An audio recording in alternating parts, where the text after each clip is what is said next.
Bonjour, bonjour Alain Pianetta, vous travaillez à Bois-Gibert? Oui, au centre de cardio, à Ballon-Miré, qui est une petite ville qui est au sud de Tours. D'accord. Et donc j'ai vu que vous aviez présenté une communication sur la réadaptation chez l'artéritique. J'ai trouvé que c'était intéressant parce que c'est vrai que souvent, en particulier dans les centres de réadaptation, c'est un peu les oubliés. Il n'y a pas beaucoup de centres en France qui s'en occupent vraiment de façon importante. Donc je voulais voir d'abord avec vous, euh, au niveau de l'évaluation avant la réadaptation, qu'est-ce que vous proposez, vous, aux artéritiques, comme évaluation de base au départ? Alors le patient artéritique, son problème, c'est se déplacer, c'est de marcher. Donc la première évaluation va être une évaluation du schéma de marche pour évaluer vraiment le type de claudication en fonction de la vitesse, de la durée. Et ce schéma de marche, cette première évaluation va être importante pour permettre de décider l'intensité de l'entraînement. Donc vous la faites sur tapis roulant. Alors, on l'a fait au départ pour les patients qui ont les capacités sur tapis roulant, mais pour une bonne majorité de patients qui sont au stade 2 fort ou 3, cette évaluation ne peut pas se faire sur tapis roulant, mais cette évaluation se fait hors tapis, dans un couloir ou à l'extérieur. Le kinésithérapeute peut noter sur une feuille de papier, le mieux c'est aussi de filmer le schéma de marche pour pouvoir le corriger. La majorité des patients ont du mal à dérouler le pas, talon, pointe de pied. Souvent les patients sont en rotation externe, tirent leurs jambes, sans ballon des membres supérieurs, sans dissociation de ceinture. Cette marche, ce type de marche n'est plus efficace. Donc c'est intéressant ce que vous dites. Ça veut dire en fait qu'à force d'avoir peu marché ou de ne plus marcher, il a perdu l'efficacité de sa marche. Sa marche est devenue inefficace. Donc il va y avoir un travail de réapprentissage de la marche. Il ne suffit pas de marcher simplement. Il faut apprendre à marcher, il faut sur le plan réapprendre à marcher. biomécanique. D'accord. Et même, on a des patients qui sont pontés, le flux est correct, il n'y a plus de douleur, le patient est étonné, mais il garde ce schéma de marche déformé du temps où il était bloqué sur le plan ambulatoire. Et donc c'est important de réapprendre à marcher. Alors, la deuxième question aussi, je sais qu'il y a eu un débat, j'ai lu récemment un article sur le sujet, où j'ai vu qu'il était quand même conseillé, quand le sujet donc, a réappris à marcher, qu'il est capable de marcher, on lui conseille de marcher jusqu'au niveau de la douleur assez marquée. Alors, est-ce que c'est tout, il y a un consensus là-dessus, ou est-ce que, en d'autres termes, il faut que ça fasse mal pour que ça paye, bon, si je peux m'exprimer comme ça? En fait, il y a deux types de marche. Il y a la marche confortable, où on est au seuil de douleur, supposons 4, 5 sur 10. Ça permet d'être autonome.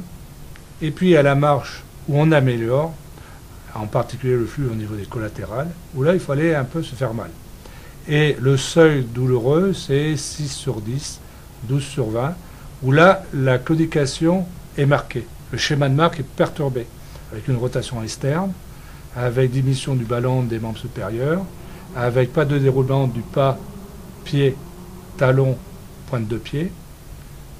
Et le patient, si on continue à le faire marcher, il peut risquer d'avoir une crampe, s'arrêter, avoir une ischémie aiguë.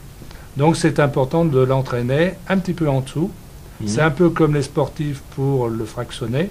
Il faut aller se faire mal à 12, 13, 14 selon l'échelle de Born pour s'améliorer. Et chez le patient artéritique, c'est important aussi de faire se fractionner pour s'améliorer. Donc il faut compléter une marche confortable par une marche un peu douloureuse. D'accord, donc on retrouve toujours cette idée qu'il faut quand même effectivement aller un peu loin dans la douleur ou dans l'effort pour que ça rapporte des gains. Et alors à ce moment-là, votre patient, comment vous lui dites? Vous lui dites vous marchez jusqu'à atteindre ce niveau, et quand vous l'avez atteint, vous y restez 1 minute, 2 minutes, ou est-ce que comment vous faites pour lui faire savoir qu'il doit s'arrêter avant la crampe et l'ischémie éventuelle? L'entraînement de marche ne peut être qu'un individuel. C'est-à-dire que le kinésithérapeute doit être avec le patient pour lui apprendre. Donc les premières séances, ça va être un travail sur le schéma de marche, la claudication, la qualité biomécanique, corrélée avec la douleur et la sensation de fatigue. Une semaine comme ça d'entraînement dans un centre de rééducation, et la deuxième semaine, le patient va être entre guillemets livré à lui-même, il va faire son expérience par rapport à l'éducation. La troisième semaine, le kinésithérapeute va reprendre le patient en individuel pour aller le pousser un peu plus dans son retranchement. Parce qu'on sait très bien que ce soit pour les sportifs, les coronariens ou les patients artéritiques, que chacun d'entre nous, on est content dans le confortable. Sûr, et que pour aller se dépasser, c'est plus difficile.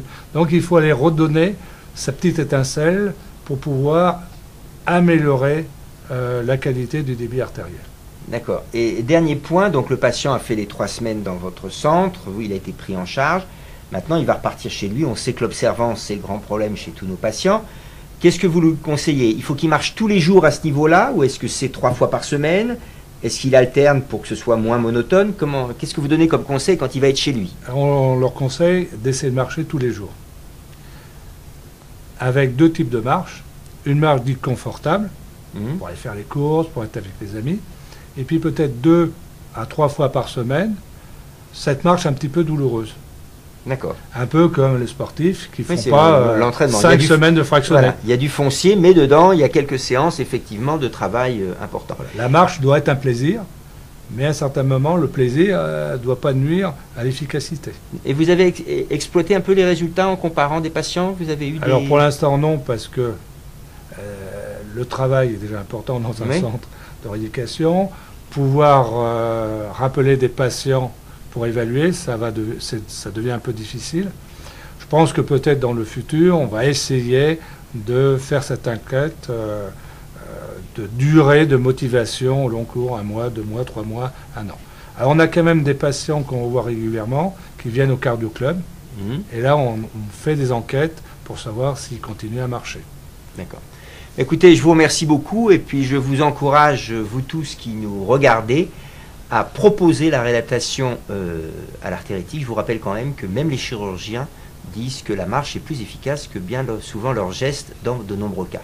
Donc à vous de pratiquer cette réadaptation. Merci. Merci.